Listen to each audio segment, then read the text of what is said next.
వినియోగంలో లేని క్రీడా ప్రాంగణం సంగారెడ్డి జహీరాబాద్ నియోజకవర్గం పరిధిలో గల మండలాల్లోని గ్రామాలకు గత రాష్ట్ర ప్రభుత్వం క్రీడా ప్రాంగణం కేటాయించింది. అందుకుగాను తగు బడ్జెట్ విడుదల చేసింది. అలాగే క్రీడాకారులు ఆడుకునే పరికరాలు సమకూర్చింది. క్రీడా ప్రాంగణానికి ఊరికి దగ్గరగా భూమి దొరకకపోవడంతో ప్రభుత్వ భూములు ఎక్కడుంటే అక్కడ క్రీడా ప్రాంగణం ఏర్పాటు చేశారు. ఊరికి క్రీడా ప్రాంగణం దూరంగా ఉండటంతో క్రీడాకారులు ప్రాంగణాన్ని ఉపయోగించుకోలేకపోయారు. ప్రభుత్వ ఆదేశాల మేరకు క్రీడా ప్రాంగణం ఉపయోగించుకోవాలన్న ఉత్తర్వులు నెరవేరలేదు.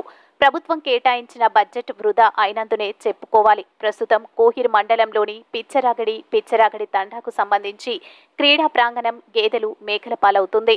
ప్రాంగణంలో ఆట పరికరాలు ఉన్న క్రీడాకారులు ఉపయోగించడం లేదు. క్రీడల వల్ల మానసిక ఉల్లాసాన్ని పెంచుతుంది.